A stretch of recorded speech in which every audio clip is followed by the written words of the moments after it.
በጌታ የተወደዳችሁ የኢትዮ ሳይበር ሚኒስትሪ ታዳሚዎች ያላችሁበት ሰላምታችን ይድረሳችሁ። እንደገና ደግሞ ዛሬ በፊታችሁ አዲስ ትምህርት ይዘን ቀርበናል። የዛሬው ትምህርታችን አራተኛው የመጽሐፍ ቅዱስ ትምህርት ክፍል ነው። ለዚህ 3 ወር የተሰጠን ትምህርት አርስቱ የአንድነት መንፈስና ኩራት የሌለበት ልብ ይላል።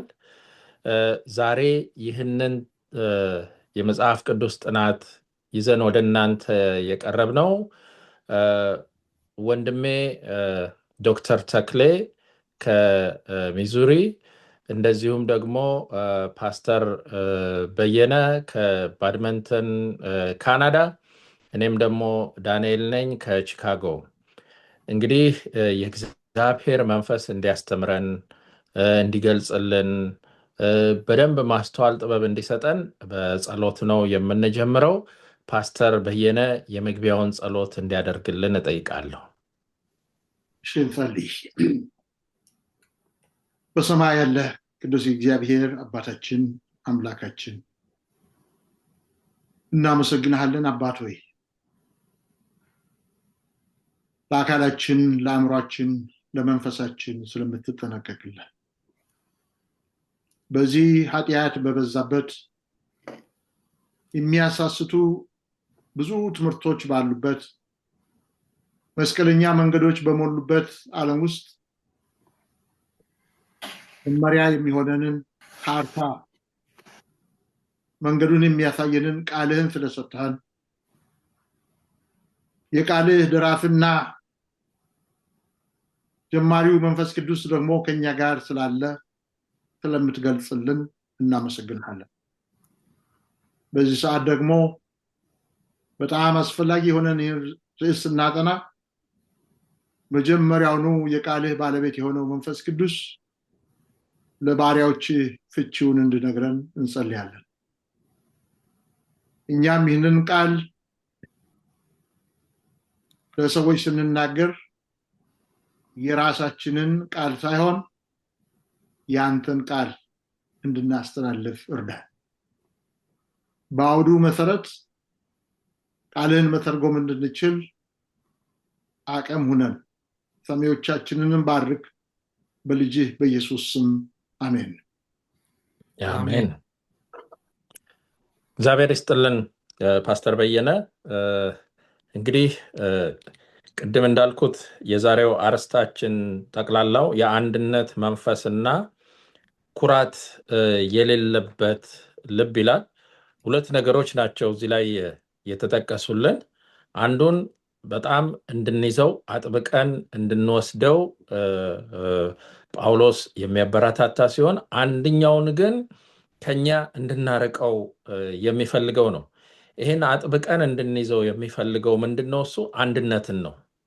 አንድነት በቤተ ክርስቲያን ከኛ ደግሞ እንዲርቅ የሚፈልገው ኩራትን ነው።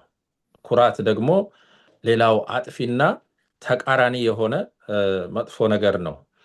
እንግዲህ ለዛሬ የተመረጠልን የመግቢያው ጥቅስ የተወሰደው ከፊልጵስዩስ ነው እና የፊልጵስዩስን ቤተክርስቲያን ጳውሎስ እንደመሰረተው ከዚህ በፊት በተደጋጋሚ ተምረናል እና አሁንም ለነሱ ሲጽፍላቸው ነው የምንመለከተው እና በፊልጵስዩስ ምዕራፍ 2 ከቁጥር 1 እስከ 3 ያለውን አነብላችኋለሁ። እንደዚህ ይላል። በክርስቶስም አንዳች ምክር ቢሆን፣ የፍቅር መጽናናት ቢሆን፣ የመንፈስ ህብረት ቢሆን፣ ምህረትና ርኅራሄ ቢሆኑ ደስታዬን ፈጽሙልኝ። በአንድ ሐሳብ ተስማሙ፣ አንድ ፍቅር፣ አንድም ልብ፣ አንድም ሐሳብ ይሁንላችሁ። ለወገኔ ይጠቅማል በማለት ወይም በከንቱ ውዳሴ ምክንያት አንድ እንኳን አታድርጉ። ነገር ግን እያንዳንዱ ባልንጀራው ከራሱ ይልቅ እንዲሻል በትህትና ይቁጠር ብሎ ይነግረናል። እንግዲህ እዚህ ላይ አሁን እንዳነበብነው በጣም አስፈላጊ የሆኑ ምክሮችን ሲሰጥ እንመለከታለን በዛን ጊዜ ለነበረችው ቤተ ክርስቲያን እና ይሄ አንድነት የሚለው ነገር በዘመናችን በጣም የሚቀነቀን ነው። ስለ ሀገራችን ስናወራ አንድነት፣ ሁሉም አንድ ይሁን፣ ምንም እንኳን ከተለያየ ጎሳ ብንሆንም የአንድ ሀገር ሰዎች ነን፣ እዚህም ሀገር በከለር ብንለያይም ግን ያው ሰዎች ነን የሚል ነገር አለ እና ይሄ በጽንሰ ሐሳብ ደረጃ ሰዎች ሁሉ የሚቀበሉት ነው። ወደ ተግባር ሲመጣ ነው ብዙ ጊዜ እየከበደ የሚመጣው።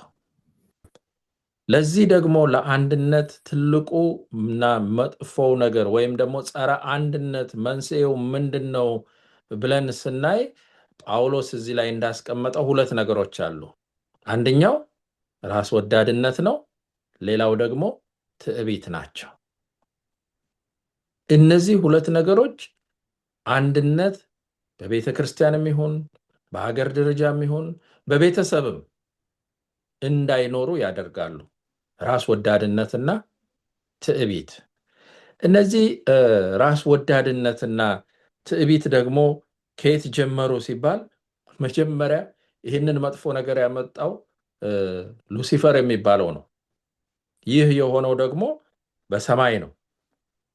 ኢሳይያስ ምዕራፍ 14 ቁጥር 12 እስከ 14 ያለውን ላንብብላችሁ። እዚህ ጥናታችን ላይ የተጠቀሰ ጥቅስ ነው እና እንደዚህ ይላል።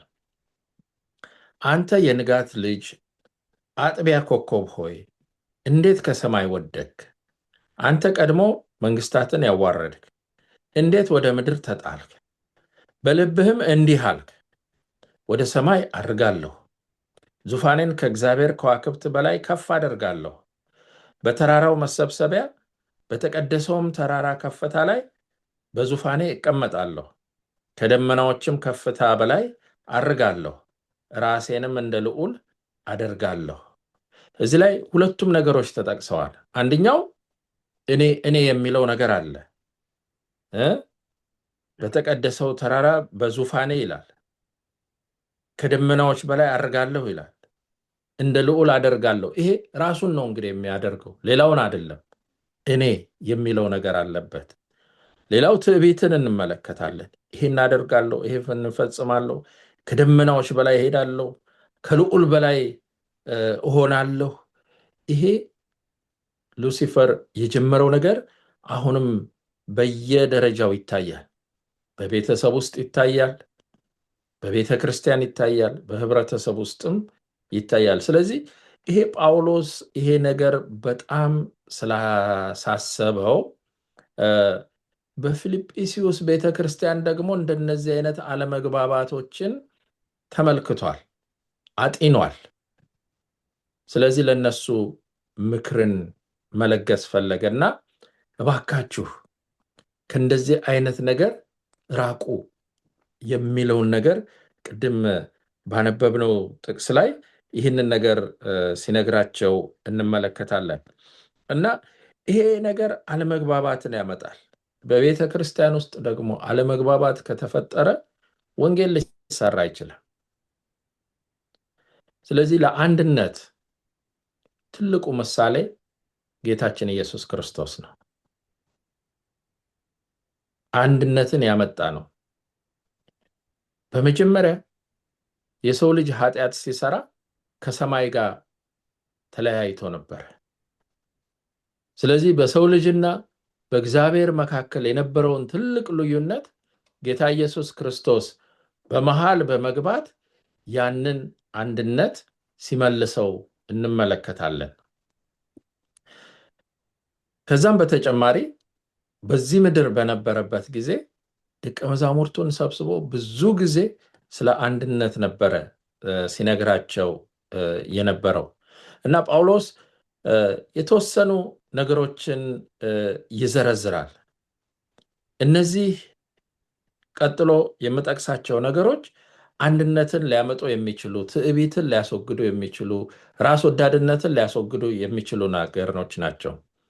በአንደኛ ደረጃ የኢየሱስን ምሳሌ መከተል እንዳለብን ይጠቅሳል። ኢየሱስ ለሌሎች የሚኖር ነበረ፣ ሌሎችን የሚያስቀድም ነበረ። በፍጹም እኔ ሲል አናየው። ሌሎችን ነው፣ የሌሎችን ችግር መፍታት፣ ለሌሎች መድረስን ነው የሚያውቀው። ጌታ ኢየሱስ ክርስቶስ ሁሉንም በእኩል ዓይን የሚመለከት ነበር። የሚያደላው ነገር የለም። የሰው ልጅ የተባለን በሙሉ በእኩል ዓይን ይመለከት ነበረ።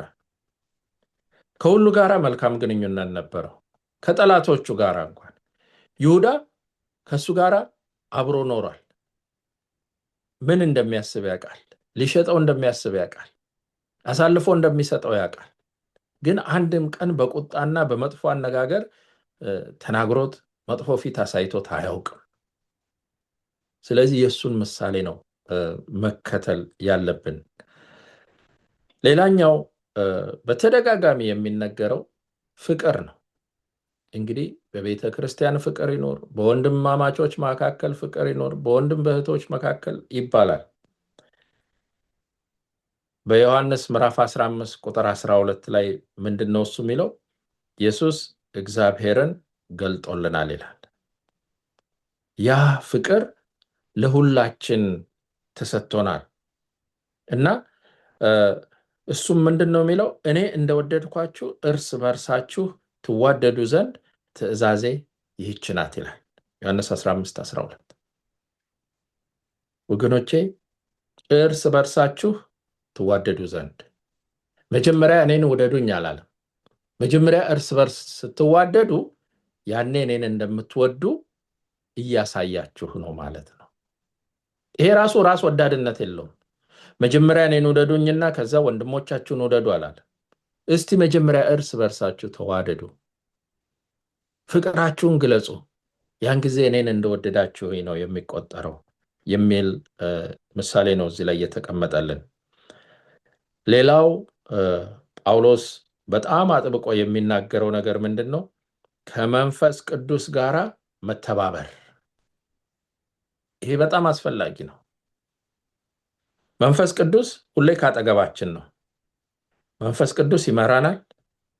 መንፈስ ቅዱስ ይመክረናል። መንፈስ ቅዱስ ያስጠነቅቀናል።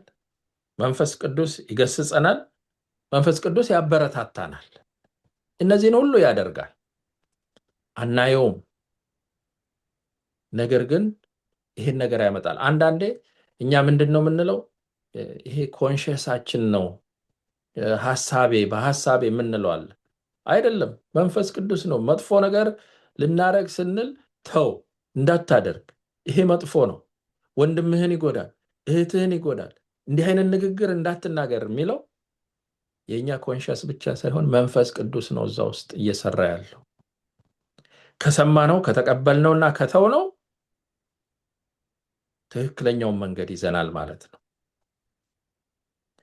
መልካም ነገር ለማድረግ ስናስብ ስናመነታ ደግሞ ግድ ለማድረግ ዘርጋ፣ ተናገር፣ ይሄን መልካም ነገር አስታርቃቸው፣ ለግስ፣ ይሄንን ስጥ፣ እንደዚህ የሚል ደግሞ መንፈስ ሲመጣ ያንን ስናደርግ ደስ ይለናል።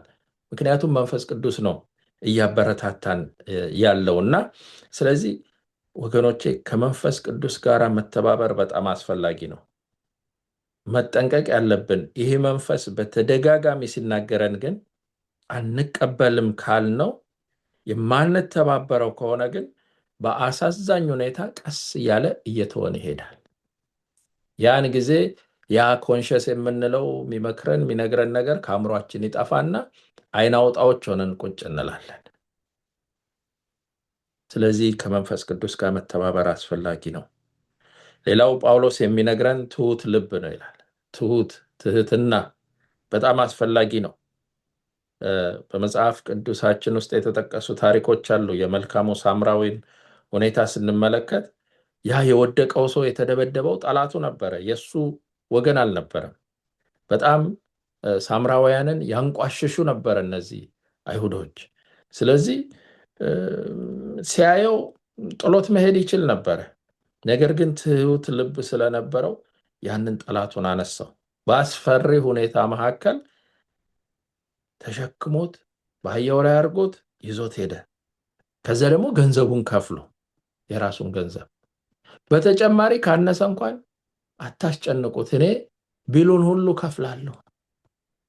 ስለዚህ ይህን የአይነት ትህትና በውስጣችን እንዲኖር ራስን ዝቅ የማያደርግ ጠላታችን እንኳን ቢሆን ይህን ያህል የከፋ ጠላት አለን ብዬ አላስብም። በቤተ ክርስቲያን ውስጥ ማንግባባቸው ሰዎች እንኳን ቢሆኑ እንደዚህ አይነት ምሳሌ ሊኖረን ይገባል ማለት ነው። ሌላው ርህራሄ የሚል ነው። ሩህሩህ ልብ አስፈላጊ ነው። አዛኝ ልብ አስፈላጊ ነው። ልባችን ሊጨክን አይገባም። ጌታ ኢየሱስ ክርስቶስ በዚህ ምድር በነበረ ጊዜ ለሁሉ ሰው ነበር የሚራራው። አይነ ስውሩ መጥቶ በጮኸ ጊዜ አይኑን ያበራል። የታመመ ሰው ባየ ጊዜ ይፈውሳል። ስለዚህ ብዙ በሽተኞች ወደሱ ይመጡ ነበር፣ ራራላቸው ይላል። ከዛም በኋላ ደግሞ አዳናቸው።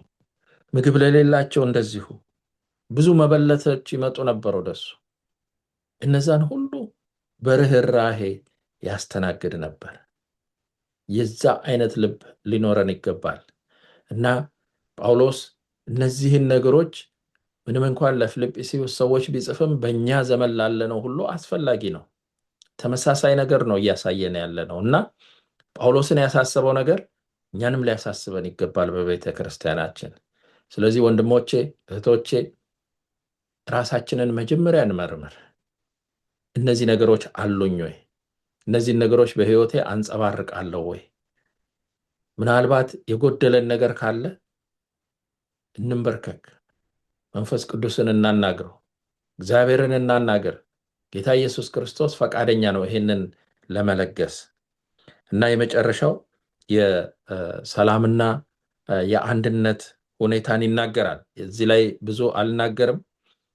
ወንድሜ ፓስተር በየነ ስለዚህ ነገር የበለጠ ያብራራልናል። ስለ ሰላምና አንድነት በቤተ ክርስቲያን ውስጥ መኖር እንዳለበት፣ እንዴት መስተናገድ እንዳለበት እና እግዚአብሔር ይባርካችሁ። ወንድሜ ፓስተር በየነ ጊዜውን ላንተ ሰጣለሁ።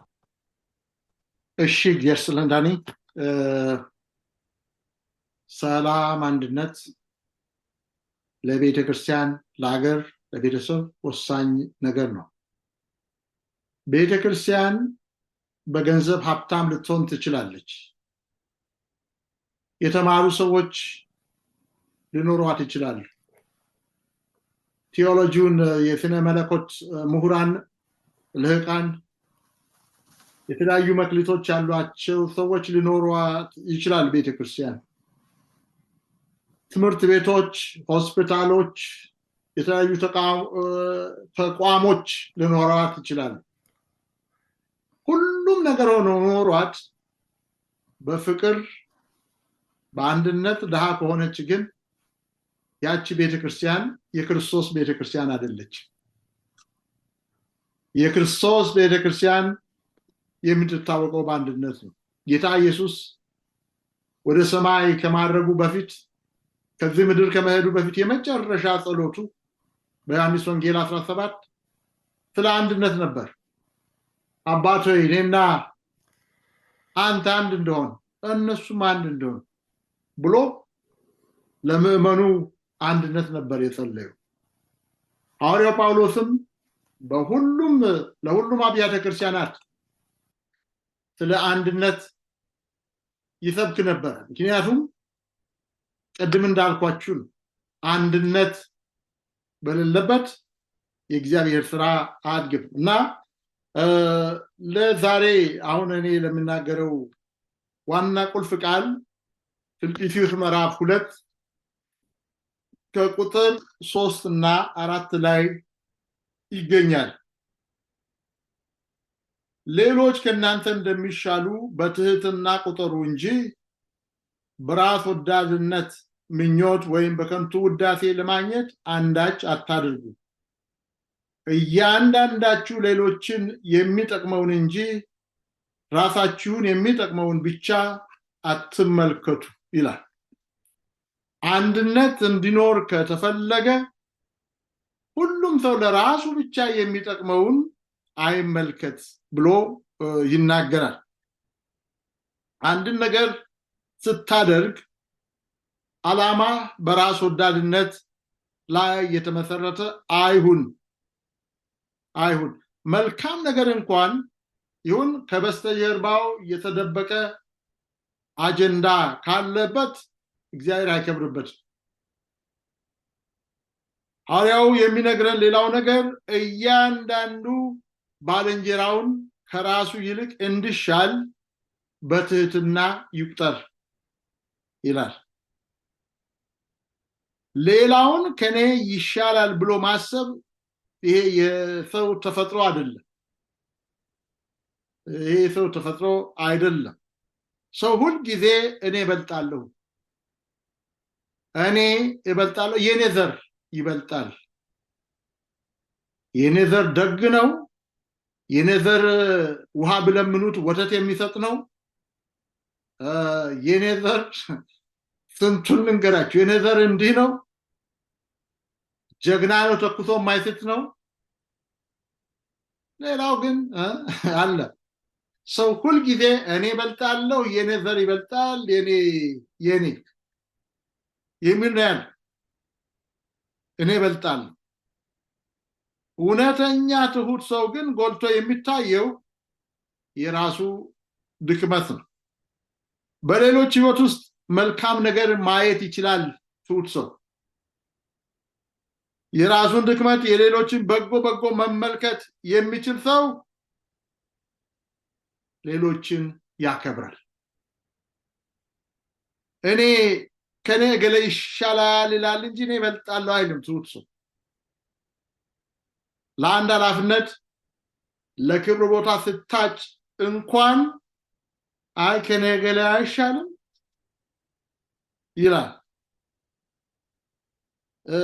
ያ ማለት ግን እንደው ሌሎች ስህተት ቢሰሩም አይኑ እውር ነው ማለት አይደለም። የሌሎችን ስህተት ማየት አይችልም ማለት አይደለም። ሁልጊዜ ፍርዱ ሚዛናዊ ነው ማለት ፍርዱ ሚዛናዊ ነው። ለስልጣን ጥማት የለውም ማለት ነው። እያንዳንዱ ለራሱ የሚጠቅመውን አይመልከት ለባልንጀራው እንጂ ይላል። በራስህና በቤተሰብ ጉዳይ ላይ ብቻ የተጠመድክ ስለ ራስህ ብቻ የምትቆረቆር ከሆነ እንዴት ነው አንድነት የሚመጣው? በቤተ ክርስቲያንስ እንዴት? ስለ ሁሉም ሰው አስብ እንጂ ሌላውም እኮ ልክ እንዳንተ ነው። ራስህን ብቻ ሳይሆን ሁሉንም የሚደሰትበትን ነገር ለሁሉም የሚጠቅመውን ይሄ ለኔ ጠቅሞኝ ሌላውን የሚጎዳው ከሆነ ይቅርብኝ፣ ሌላውንስ የሚለውን ነገር ማየት አለብን እንጂ የሌሎችን ፍላጎት ችላ ብለን ለራሳችን ብቻ የምንኖር ከሆነ በቤተ ክርስቲያን ውስጥ አንድነት ሊኖር አይችልም። አሁን እኔ ስለ ቤተ ክርስቲያን አንድነት ስለማውራ እንጂ የሀገር አንድነትም ቢሆን ሊኖር አይችልም። ሌላውም ሀገር እኮ የራሱን ጥቅም ይፈልጋል። ሌላውን አክብረን ነው፣ ሌሎችንም አክብረን ነው በሁሉም አካባቢ ማለት ነው። ሁሉም ሰው ይህንን የሐዋርያው ጳውሎስን ምክር ቢከተል የሚፈጠረውን ሰላምና አንድነት ተመልከቱ። አንድ ብቻ ስለፈለገ ሰላም አይመጣም። ሁለት ወገን ያስፈልጋል። የሚሰበር ነገር ነው ሰላም። የሚሰበር ዕቃ አንድ ሰው ብቻ ተጠንቅቆለት ከመሰበር ሊያድነው አይችልም። አንዱ ቢጠነቀቅ ሌላው ስለማይጠነቀቅ ሊሰበር ይችላል። ተሰባሪ ነው። ሁሉም ሊጠነቀቅ ይገባል። ይህን ከተናገርኩ ሰላም አበላሻለሁ፣ ይህን ከጻፍኩ ሰላም ይበላሻል፣ ይህን ነገር ካደረግኩ የቤተ ክርስቲያን አንድነት እጎዳለሁ ብሎ ማሰብ ያስፈልጋል እና ለባልንጀራው ደግሞ እንጂ ይላል አይደል ለራሱ ብቻ ለባልንጀራው ደግሞ እንጂ የሚል አነጋገር ሰው ባልንጀራውን ያስቀድም እንጂ ራሱን ደግሞ መጣል አለበት አይደል ምንም የተከበርኩ በእግዚአብሔር አምሳል የተፈጠርኩ ሰው ራስን አህያ አድርጌ አይደለም እኔም የራስን እንደተጠበቀ ሆኖ ሰውነትን እንደተጠበቀ ሆኖ ሌላውን ሰው ደግሞ ልክ እንደነ ነው የሌላውን ሰው ደግሞ ሐሳብ የሌላውን ሰው ህይወት መጠበቅ አለብኝ ነው እና የሐዋርያው ምክር ጠባቡን የራስ ወዳድነትን አጥር አፍርሰን ወጥተን ሌሎችን የሚጠቅምና ደስ የሚያሰኛቸው ነገር መርጠን እንድናደርግ ነው ያንን እንድናደርግ የክርስቶስ ልብ ያስፈልገናል ያንን እንድናደርግ የክርስቶስ ልብ ያስፈልገናል ስለዚህ አሁን ምንድነው የሚያስፈልገን ብንል ጥሩ ሯጭ መሆን የፈለገ ኃይለ ገብረስላሴን ያማክራል ምን አለ እንደሱ ቢሆን ብሎ ይመኛል እሱን ቦክሰኛ መሆን የፈለገ መሐመድ አሊን እንደንትን አርጎ ያያል ማለት ነው እሱም እንደነ የለም ምርጥ ነኝ ብሎ ነበር ይላልና ስለዚህ አሁን ግን ክርስቲያን በቦክስና በእንትን አይደለም የምናምንኛ የክርስቶስ ልብ ነው የሚያስፈልገው የኛ ህልም መሆን ያለበት የክርስቶስ ልብ ነው የክርስቶስ ልብ ካለ አንድነት ይኖራል እንግዲህ ባጭሩ ከዚህ በላይ ነገር ከበዛ በምን አይጫንም ነው የሚባለው ሌላም ብዙ ምን እንደጋገረው ስላለ በዚህ ላይ አቆማለሁኝ እኔ አንድነትና ሰላም በቤተክርስቲያን ውስጥ እንዲኖር ከፈለግን አሁን ያነበብናቸውን ያም የራሱን ብቻ ይመልከት የባልንጀራውን ደግሞ እንጂ የሚለውን ስንከተል ቻንዷ ነች ሁሉን ነገር አይደለም ሁሉን ነገር አሁን መናገር አንችልም እና ቀደም እሱ ግማሹን ተቅሶታለች እዚያውስ መካተት አለባት ስንናገር ስንጽፍ ስንሰራ ስንነግድ በሰዎች መካከል ስንኖር ጎረቤት ሆነን ስንኖር ቤተሰብ ሆነን ስንኖር የራሳችንን ጥቅም ብቻ ሳይሆን የሌሎቹን የምናይ ከሆነ ሰላምና አንድነት ይመጣል እችን ነው መናገር ፈለኩት ቀጥሎ እንግዲህ ያለውን ወንድማችን ዶክተር ተክሌ ራስን መግዛት የሚለውን ክፍል ሌላውን ሰላም እንዲኖር አንድነት እንዲኖር ሌላውን አስፈላጊውን ነገር ይነግረናል ማለት ነው እሺ ፓስተር በየነ ዳኒ ብዙ መልካም ነገሮችን ጠቅሳቸዋል ፓስተር በየነ ወደ መጨረሻ የክርስቶስ ልብ እንደሚያስፈልገን ተናግረሃል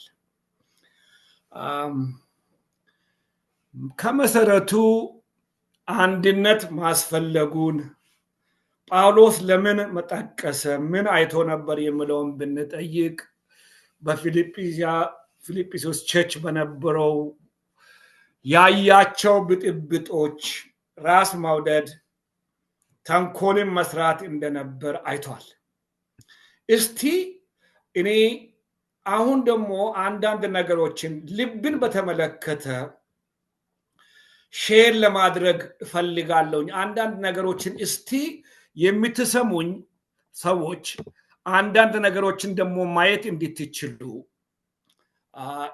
እጋብዛችኋለሁኝ እሺ ብሎ ከሰራ ማለት ነው ምን ማለት ነው ስለ ልብ በሚወራበት ጊዜ ከልብ በፊት አእምሮንን ጨምረን በመናይበት ጊዜ ጥናታችን የአእምሮ መትከል ወተከላ ወይም ቀዶ ጥገና ይልና ብዙ ነገሮችን ያመጣል ዛሬ ሰውን እየበከሉ ያሉ ነገሮች ወይም ጠብ እንዲፈጣ ራስ ወዳድነት እንዲመጣ እያደረጉ ያሉ ነገሮች ምንድናቸው ብለን በመናይበት ጊዜ የምንሰማው የምናየው ብዙ ሚና እንዳለው እናያለን። የኮምፒውተርን ሁኔታ የተጠቀማችሁ በሙሉ ብዙ ነገሩ ይገባቸዋል። እንደ ሰው ለመሆን ወይም ሰውን ለመተካት ኮምፒውተር ምን ቀርቶታል? በአይናችን ሆኖ የሚገባ ነገር ጭንቅላታችንን ነክቶ ወደ ልብ እየገባ ነው ወይ? የምናየው ቲቪ የምናነባው ዜና ልባችንን እየነካው ነው ወይ? ልብ እንግዲህ ከፍተን አላየነውም። ብዙዎቻችን ይህንን ሐኪሞች ናቸው የሚያውቁት። ነገር ሁሉ የክፋት ሁሉ የደግነት ሁሉ ለምንናገረው ሁሉ ለምንሰብከው ለምናደርገው መሰረቱ ጥንስሱ ምንጩ ልባችን ነው። ልባችን ያሰበውን ነው ብዙ ጊዜ የምናደርገው። ይሄንን ልብ ዛሬ የምናያቸው ነገሮች አርቲፊሻል ኢንቴሊጀንስ ብለን ዛሬ ኢትዮጵያ በጣም በልዩ መልኩ እያደነቀች ያለው ነገር ለሕክምና በኩልም ለመርዳት እገዛ የሚያደርጉ ነገሮች አንዳንድ በሽታዎችን ለመቋቋም እየረዱ ያሉ ነገሮች አሉ። ግን እነዚህ ሰው ሰራሽ የማሰብ ችሎታ ያላቸው እውነትም ሰውን ሊተኩ ነው ወይስ ሰው ውስጥ እየገቡ የሚያደርገውን ነገር እንዲበከል እንዲበላሽ እያደረጉ ነው ወይ? አሁን ሚዲያ ማህበራዊ ሚዲያ በምናይበት ጊዜ እዚህ ጋር አንዳንዶቹን ጠቅሻለሁ። CNN፣ ኢንተርኔት፣ ሆፕ ቻነል በየአይነቱ አለ። ሌላ ልናቸው የምንችላቸው ነገሮች ለጥቅም ተብለው ወይም ለመልካም ነገር ታስበው የነበሩ ነገሮች እውነትም እኛን እየበከሉ ነው ያሉት ወይስ እየጠቀሙን ነው ያለው? ይህንን ቃሉ ሲናገር ሁለት ሐሳቦች እንዳሉ ይጠቅሳል። የመንፈስ ሐሳብ፣ የሰው ሐሳብ፣ የሥጋ ሐሳብ። በሮሜ ምዕራፍ 8 ቁጥር 6 ስለ ሥጋ ማሰብ ሞት ነውና ስለ መንፈስ ማሰብ ግን ሕይወትና ሰላም ነው ይላል። ቅድም ፓስተር በየነ ስለ ሰላም አንድነት ጠቅሷል። ያ ሰላም የሚመጣው ከመንፈስ ብቻ ነው። ሥጋ ለባሽ የሆነ ራስን ከማስቀደም ስለ ሥጋ ከማሰብ በፊት ስለ ራስ ከማሰብ በፊት ሌላ ነገር አያስቀድምም። የሰው ሐሳብ ምን አይነት ነው በምንልበት ጊዜ በአንደኛ ቆሮንቶስ ምዕራፍ 2 ቁጥር 11 እና 12 እንዲህ የሚል ቃል እንሰማለን። በሱ ውስጥ ካለው ከሰው ሐሳብ መንፈስ በቀር ለሰው ያለውን የሚያውቅ ሰው ማን ነው? እንዲሁም ደግሞ ከእግዚአብሔር መንፈስ በቀር ለእግዚአብሔር ያለውን ማንም አያውቅም። እኛ ግን ከእግዚአብሔር እንዲያው የተሰጠን እናቅ ዘንድ ከእግዚአብሔር የሆነውን መንፈስ እንጂ የዓለምን መንፈስ አልተቀበልንም። ራስን ለመግዛት ሆነ ሌሎችን ከኛ አብልጠን ለማየት የምንችለው ከዓለም መንፈስ ወጥተን ከሥጋ መንፈስ ወጥተን ከእግዚአብሔር ዘንድ የሆነውን መንፈስ ብቻ። ስለዚህ አስተማሪህ ማን ነው? አስተማሪሽ ማን ነው? አይምሮሽን እየተቆጣጠረ ያለው ማን ነው? ይሄንን በሚገባ ማሰብ ያስፈልገናል። ቀዶ ጥገና ያስፈልገናል ወገኖቼ ሆይ። ልባችን ቀዶ ጥገና ያስፈልገዋል። እዚህ ላይ ያዘጋጀሁት የቀዶ ጥገና ምልክት ነበረ፣ ግን ስላይዱ እየመጣልኝ አይደለም። ቀዶ ጥገና በሚደረግበት ጊዜ ብዙ ጥንቃቄ ያስፈልገዋል። ምንድነው የጨፈነው ያበላሸው ደም ስሮችን የዘጋው ደም በቀላሉ እንዳይመላለስ ያደረገ ያለው ምንድነው የሚለውን ዶክተሮች ብዙ መርምረው አይተው ካዩ በኋላ ነው ቀዶ ጥገና የሚያደርጉት። ወገኖች ሆይ ልባችን ቀዶ ጥገና ያስፈልገዋል። ለምን? የሰው ልብ ከሁሉ ይልቅ ተንኮለኛ እጅግም ክፉ ነው፣ ማንስ ያውቀዋል ይላል ኤርምያስ ምዕራፍ 17:9። አያሳዝንም? ይህ መልካም የሆነ ትርታችንን ዶክተሮች ቼክ ያደርጋሉ። ልብህ ዛሬ ደህና ነው ይላል። 90 110 መታ ይላሉ። እንደው አምላክ ከሰጠን ትልቁና ነፃ ስጦታ በእውነት የልብ ትርታችን በየጊዜው እንዲመታ እያደረገ እንዳለ እንረዳለን እንደ በሚገባ። እንግዳውስ ጥገናው ከየት ይመጣል? እንዴትስ ይመጣል? እንዴትስ እንለማመደዋለን? ይሄንን ተንኮለኛ እጅግም ክፉ የሆነውን ልብ እንዴት አድርገን ነው የምናድሰው?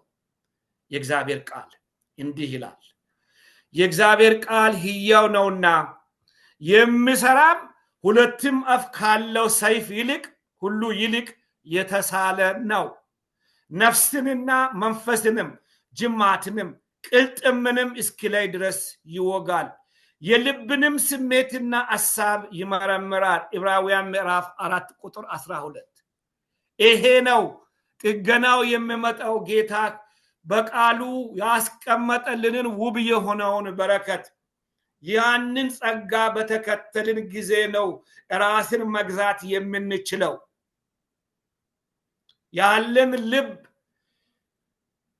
በራስ ወዳድነት፣ በዘረኝነት፣ በጠባብተኝነት፣ ገንዘብ በመውደድ፣ ወንድምን በመጥላት፣ ሌሎችን ዝቅ በማድረግ እኔ ከፍ ልበል፣ እኔ ብቻ ልደግ፣ ሌሎቹ ምን ጨነቀኝ እያለ እየሰረቀ እየዋሸ ለመኖር የሚፈልግ ነው የሥጋ ልብ ያለን። ሁለት ሰዎች በሕይወቴ ገጥመውኛል። አንድ ዚምባብዌ፣ አንድ ኢትዮጵያ ያለሁኝ። ዚምባብዌ የነበረው አለቃዬ አለቃ ነበረ፣ የምክትል ቫይስ ፕሬዚዳንት የትምህርት። በእውነት ቅን ሰው፣ ልቡ የተለወጠ ሰው ማን ነው ቢባል ዶክተር ፒተርስ ይባላል። ሰዎች ሲሰድቡት ሲተፉበት ይጸልይላቸው ነበር። ሌላኛው ፓስተር ዱላን ኩየራ የምታውቁት አላችሁ። የነበረው ርህራሄ፣ ለሰው ማሰቡ፣ ሌሎችን ማስቀደም ይታይባቸው ነበረ። ምናልባት በኔ ያ ዛሬ ሙሉ በሙሉ ላይታይ ይችላል እንጂ ትንሽም አለኝ ብዬ የምለው ከእንደነዛ አይነት ሰዎች የቀመስኳቸው የቀሰምኳቸው ነገሮች አሉ። ቃሉን እናንብብ፣ ቃሉን እናጥና። የሚለውጠን ያ ነው። እንደውም እዚህ ላይ መፍትሄው ምንድነው ብዬ ጻፍኩኝና የልብና የአእምሮ ልብ መለወጥ የሚለውን አየሁኝ። ሮሜ ምዕራፍ 12:2 የእግዚአብሔር ፈቃድ እርሱም በጎና ደስ የሚያሰኝ ፍጹምም የሆነው ነገር ምን እንደሆነ ፈትናችሁ ታውቁ ዘንድ በልባችሁ መታደስ ተለወጡ እንጂ ይህን ዓለም አትምሰሉ ይላል የጌታ ቃል።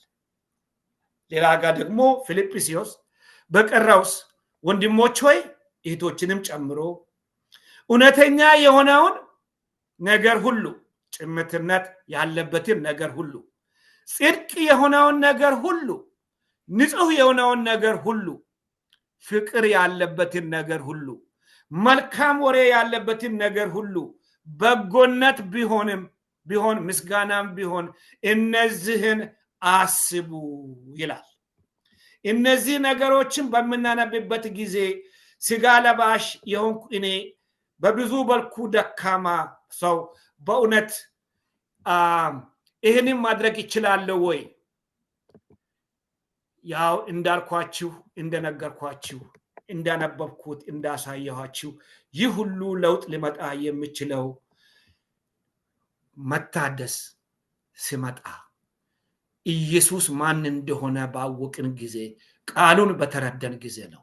አሁን ደግሞ እንደገና እስቲ ወደ ፓስተር በየነ ልመልሳችሁና የሚቀጥለውን እሱ ደግሞ እንደገና የሚያስተውቀን እንደገና ደጋግሞ የሚነግረን ይኖራል።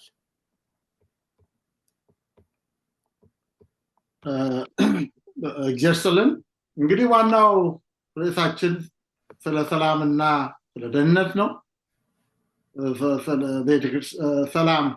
ስለ ሰላምና ስለ አንድነት ነው የምናወራው። ሰላምና አንድነት፣ የሰላምና የአንድነት ጸሮች ምንድናቸው? ሰላምና አንድነትን የሚያመጡ ነገሮች ምንድናቸው? እነዚህን ነው በዛሬው ትምህርት በብዛት እያየን ያለ ነው። ወንድሜ ዶክተር ተክሌ ብዙ ተናግሯል። እንደ ኢየሱስ ማሰብ በሚለው ላይ ነው እንግዲህ እኔ መናገር እንፈልገው። አንዳንድ ጊዜ ስለምናስበው ነገር እኛ እንደው ምንም ድርሻ የሌለን ይመስለናል። እኔ ያልፈለኩት ሐሳብ በእኔ አእምሮ ውስጥ አይቀመጥም። አሁን ድርሻ አለን እኛ ስለምናስበው ነገር። አያችሁ፣ አየር መንገድ አለ አይደለም? የኢትዮጵያ አየር መንገድ የኢትዮጵያ አቪዬሽን ያልፈቀደለት አውሮፕላን አያርፍም። የኔ አየር መንገድ የኔ መቆጣጠሪያው ቁልፉ ያለው በኔ እጅ ነው። እኔ ያልፈለኩት ሐሳብ በኔ አእምሮ በግድ አይቀመጥም። እዛ ያንዣብብ ይሆናል። ግባ ብዬ ከፍቼ ቁጭ በል ወንበሩ እዚህ ነው ብዬ ማስቀምጠው እኔ ነኝ፣ ድርሻ አለ። በአራተኛው ምዕራፍ ፊልጵስዩስን ስታነቡ እንግዲህ እነዚህን አስቡ ብሎ ምን ማሰብ እንዳለብን ይዘረዝራል። እኛ እንመርጣለን። ማሰብ የምናስበውን ነገር ጭምር እንመርጣለን። እኛ ስለፈለግን ነው። ክፉ ጋርቤጅ ሐሳብ አእምሯችን ውስጥ የሚውልበት ምክንያት፣ የሚመላለስበት ምክንያት፣ ወንበር አግኝቶ ቁጭ ብሎ ዓመት የሚቀመጥበት ምክንያት እኛ ስለፈቀድን ነው። አሁን እንደ ኢየሱስ ስለማሰብ እናውራ። እንደ ኢየሱስ የምናስብ ከሆነ የኢየሱስ ልብ ስኖረን ችግሮች ይፈታሉ። ጥቅሳችን ከፊልጵስዩስ ምዕራፍ 2 ከቁጥር 5 እስከ 8 ካለው ነው የተወሰደው። በክርስቶስ ኢየሱስ የነበረ ይህ ሐሳብ በእናንተ ዘንድ ደግሞ ይሁን። እርሱ በእግዚአብሔር መልክ ሲኖር ሳለ ከእግዚአብሔር ጋር መተካከልን መቀማት እንደሚገባው ነገር አልቆጠረም። ነገር ግን የባሪያን መልክ ይዞ በሰው ምሳሌ ሆኖ ራሱን ባዶ አደረገ። በምስሉም እንደ ሰው ተገኝቶ ራሱን አዋረደ፣ ለሞትም ይኸውም የመስቀል ሞት እንኳን የታዘዘ ሆነ ይላል ሐዋርያው።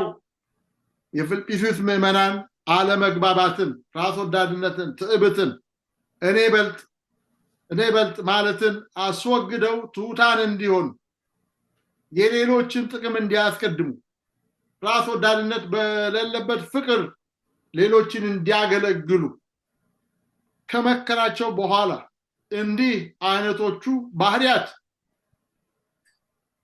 በሕይወታችሁ እንድታዩ ከፈለጋችሁ የክርስቶስ ልብ ይኑራችሁ ይላል። እስኪ አሁን እንደው ዛሬ በተአምር ቀዶ ጥገና ወንድሜ ያለው ቀዶ ጥገና ተደርጎ ጧት ከእንቅልፋችሁ ስትነሱ የኢየሱስ ልብ ተገጥሞላችሁ ከእንቅልፋችሁ ብትነሱ ምን የሚሆን ይመስላችኋል? ነገሮች ሌሎች ሁሉ እንዳሉ ሆነ። ጎረቤታችሁ የተለወጠ ነገር የለም። ስራ ቦታችሁ የተለወጠ ነገር የለም። ቤታችሁ የተለወጠ ነገር የለም። የተለወጠው ግን የእናንተ ምንድነው? ልብ ተለውጦ የክርስቶስ ተገጥሞላችኋል። አቤት አቤት አቤት! ነገሮችን በሌላ መንገድ ነው ማየት የምትጀምሩት። በሌላ መንገድ ማየት ችግሮች ሁሉ ይቃልላሉ። የክርስቶስ ልብ ምን ይመስላል ብንል በዚህ ስፍራ ሐዋርያው በትህትናው ላይ ነው ያተኮረው። ምክንያቱም የምናወራው ስለ አንድነት ስለሆነ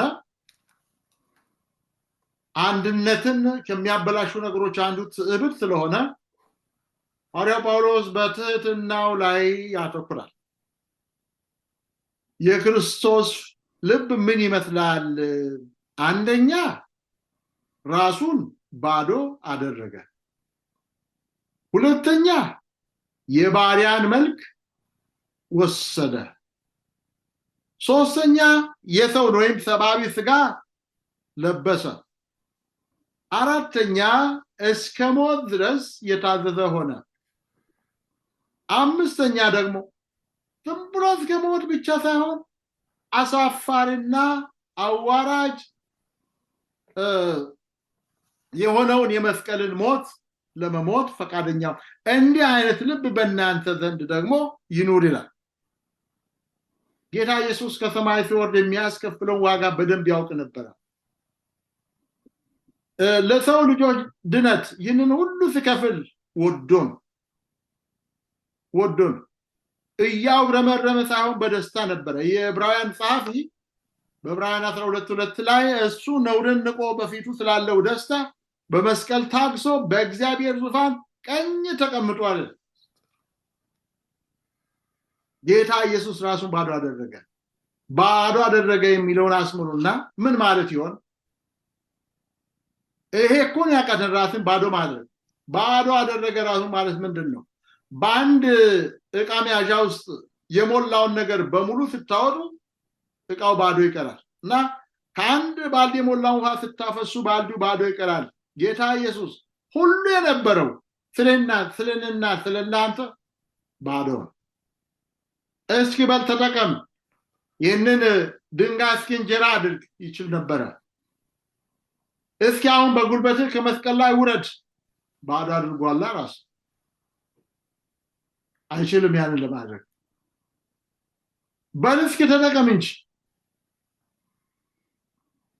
ስሉት ራሱን ባዶ አደረገ እና ሐዋርያው ጳውሎስ ለመቀበል ፈጣን ለመስጠት ግን ዳተኛ ለሆኑ ለቆሮንቶስ ሰዎች የክርስቶስን ፍቅር ሊያስታውሳቸው ፈልጎ የጌታችን የኢየሱስ ክርስቶስን ቸር ስጦታ አውቃችኋልና ሀብታም ሳለ ስለእናንተ ድሃ ሆኗልና እናንተ በድህነቱ ባለጠጎች ትሆኑ ዘንድ ይላል። ያ ልብ ሲኖረን ብዙ አናወራም፣ ብዙ ስብሰባዎች ይቀንሳሉ። ሰውን እያስታረቅን የምናጠፋው ጊዜ ችግሮችን እየፈቱ የቤተክርስቲያን መሪዎች ከቦታ ወደ ቦታ የሚዘዋወሩበት ጊዜ በቦርድ ረጅም ሰዓታትን ችግሮችን እያቃለን ለማቃለል ለመፍታት እምቢ አሻፈረኝ የሚሉ አባላትን ለማስታረቅ እውነት ልንገራችሁ፣ በዚህ ዘመን ክርስቲያኖች ተጣልቶ ከማስታረቅ ዓለማውያንን ፖለቲካ ሰዎችን ማስታረቅ በጣም ይቀላል። በጣም ይቀላል። ጥቅስ ብትጠቅሱ ኧረ በእግዚአብሔር መጽሐፉ እንዲህ ይላል ብትሉ ብታለቅሱ አይታረቁላችሁ ብላችሁ አቅቷችሁ ነው የምትሉ። ለምንድን ነው የሆነው? ምላስ ብቻ፣ የክርስቶስ ልብ የለም በሰዎች ውስጥ። አንዴ እንደው ለፕሪንሲፕል ነው ይሏቸዋል። ላለመታረቅ ትፈልጉ ይሄማ ፕሪንሲፕል እኮ ነው እንዴ ይሄ ይሏቸዋል። ሻይሉ እና እኔ እንደሚገባኝ የክርስቶስ ልብ ያስፈልገናል።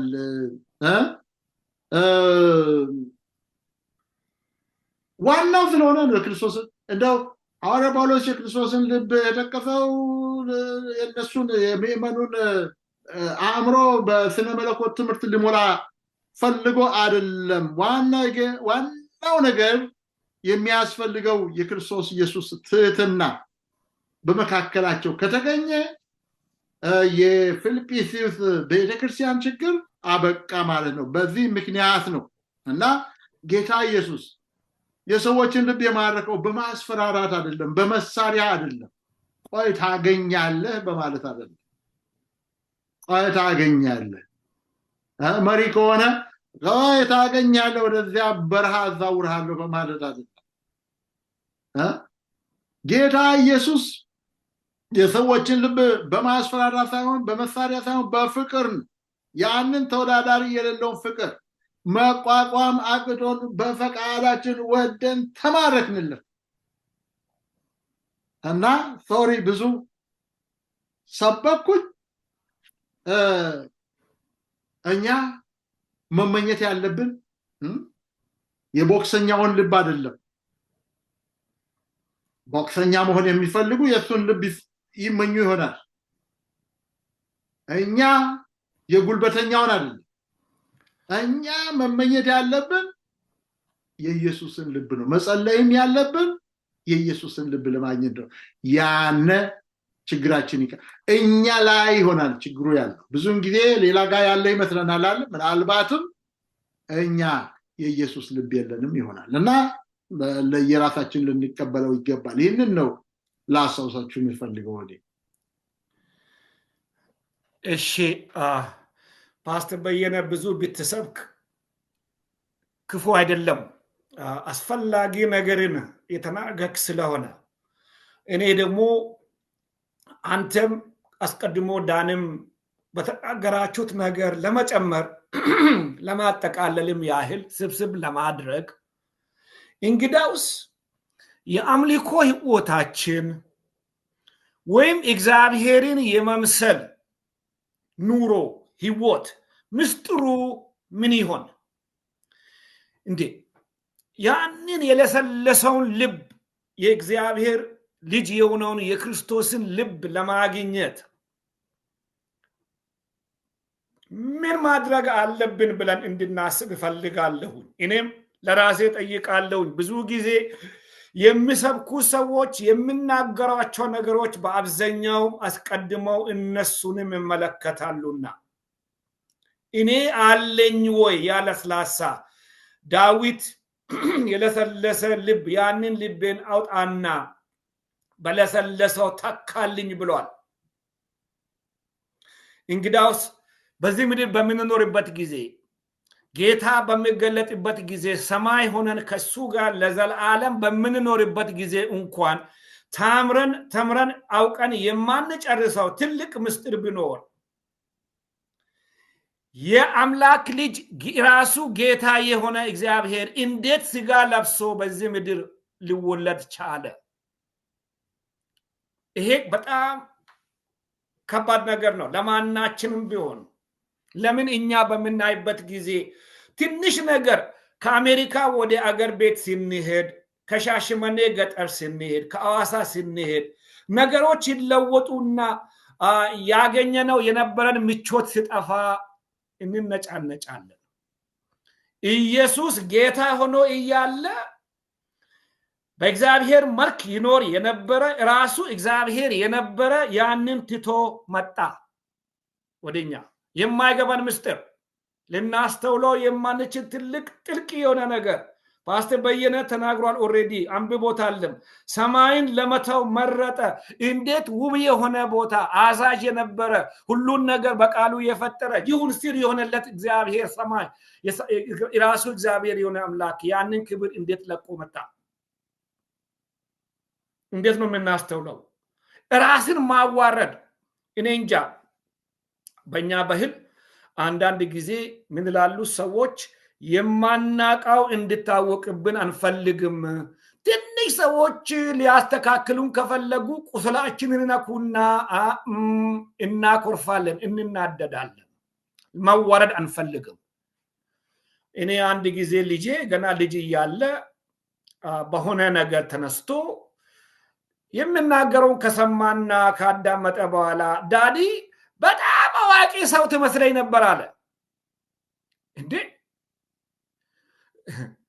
እኔ ሁሉን አወኩ ብዬ ላልኩህ መቼም ማቃሙ ያ ነግሬሃለሁኝ አስተማሪ ነኝ ግን ማስተምረውንም ትምህርት ብዙ አመት አሳልፌ ያወኩት ቢሆንም በሚገባ ሁሉም በሙሉ አቃለው ብዬ ደፍሬ ለመናገር አልችልም በትንሽ ግን ተማሪ ሊያዋይደኝ ስሞክር ልጆቼ የማይሆን ነገር ሲናገሩ የሚሰማኝ ውርደት አንዳንድ ጊዜ ይገርመኛል ኢየሱስ ጌታ ሆኖ እያለ ራሱን አዋረደ ዝቅ አደረገ እንደሰው በሰው ደረጃ መጣ እስከ መስቀል ሞት ድረስ ኃጢአት ሆነልናል ቃሉ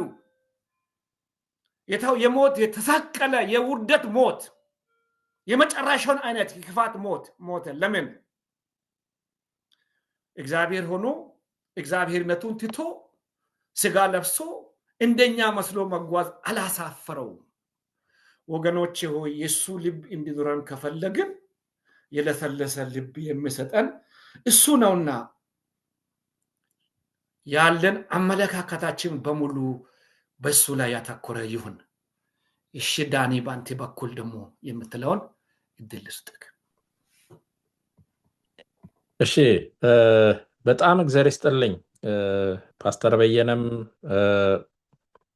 ወንድሜ ዶክተር ተክሌም እግዚአብሔር ይባርካችሁ እንግዲህ ጠቅለል ለማድረግ የዛሬውን ጥናታችንን በግል ህይወታችን ዙሪያ የሚያጠነጥን ነው እያንዳንዳችን ይሄንን የክርስትና ህይወታችንን ከክርስቶስ ጋር ያለንን ግንኙነት የምናጤንበት ኦዲት የምናረግበት ነው የት ጋር ነው የቆምኩት የሚለውን የምናይበት ትምህርት ነው ስለዚህ እኔ ይህንን ጥናት ሳየው ወደ ሌላ ሳይሆን ወደ እኔና ወደ ክርስቶስ ወደ እኔና ወደ መስቀሉ ብቻ እንድመለከት የሚያደርገኝ ነው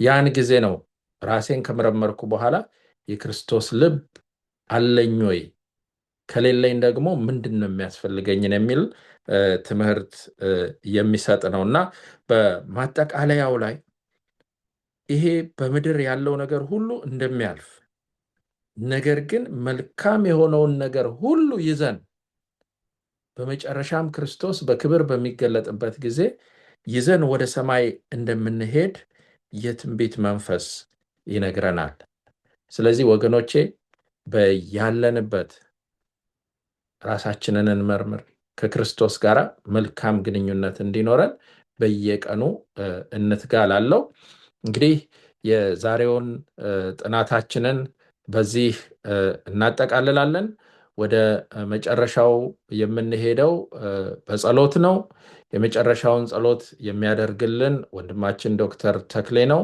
ከዛ በፊት ግን በዚህ ትምህርት ከተባረካችሁ ለሌሎች ይህን በረከት ሼር አድርጉ ሰብስክራይብ አድርጉ ያ ደግሞ በየጊዜው ይሄ የምናስተላልፈው ትምህርት እያደገ እንዲሄድ ይረዳናልና ወገኖቼ በያላችሁበት እግዚአብሔር ይባርካችሁ ዶክተር ተክሌ በጸሎት ዝጋለን እሺ እንጸልይ ሕያው ሆነክ ለዘላለም የምትኖር የፈጠርከን የሰራህን ዛሬም የልብ ትርታ እንድኖረን የምንተነፍሰውንም አየር እየተቆጣጠርክ የምበክለን የሚያጠፈን ነገር ብዙ ሆኖ ኖሮ እያለ ለኛ ብለህ ሰማይን ለቀቅ ተዋርደክ ዝቅ ብለህ ስጋ ለብሰ ከጥፋት ልታድነን ያንተ ልታደርገን ተጣልቶ የነበረውን ተላይቶ የነበረውን ሰማይና ምድርን አንድ ልታደርግ ላደረከው መልካም ነገር ለሰራው ድንቅ ስራ ሁሉ ጌታ ሆይ በወንድሞቼ ስም ይህንን ቃል በሚሰሙ ወገኖች ስም ሁሉ አከብረሃለሁ ከፍ አደርግሃለሁ የኔም የወንድሞቼ የእህቶቼ ልብ የለሰለሰ እንዲሆን ያንተ ልብ በውስጣችን እንዲኖር ትህትና እንዲበዛ ርህራሄ እንዲበዛ ሌሎችን ከኛ አስቀድመን ማየት እንዲሻለው አድርገን ማየት እንድንችል የምናደርገው ነገር ሁሉ በእኛ በራስ ወዳድነት ለኛ ጥቅም በመሆን ብቻ የተመራ እንዳይሆን አቤቱ የሚያስፈልገንን የቀዶ ጥገና የልብ ቀዶ ጥገና ታደርግልን ዘንድ ጋብዛለሁ ተናጋሪዎች ብቻ አንሁን ቃሉን አንባቢዎች ብቻ አንሁን። ልብን ሰንጥቆ ቆራርጦ የሚያስተካክለው ቃልህ በውስጣችን ይስራ። አድራጊዎች አድርገን። በድለንሃል፣ እንደገና ወደ መስቀል ልከንሃል። ይቅር በለን። በሐሰት መስክረናል፣ ዋሽተናል፣ ክፉ ተናግረናል፣ አድርገናል፣ አጥፍተናል፣ ከአንተ ትእዛዝ ውጭ ወጥተናል። በብዙ ነገርም ዋጋ ከፍለናል። አቤቱ የአንተ የሆነ ፍቅር በውስጣችን ይኑር። ዝም ብለህ ውደዱ ሰዎችን አላልከንም። እኔ እንደወደድካችሁ ብለሃል። ወገኖችን፣ ወንድሞች፣ እህቶችን በምትወዱበት ጊዜ የኔ ፍቅር በውስጣችሁ እንዳለ ትገልጣላችሁ ብለሃል። 2 ትእዛዝ ብቻ ሰጥተናል። አንተን የሰማይን አምላክ እንድንወድ፣ እንድናበልጥ፣ እንድናመልክ፣ ከዛም ደግሞ ወንድሞችን እህቶችን እንደዛው። ክብር ሁሉ ለአንተ ይሁን።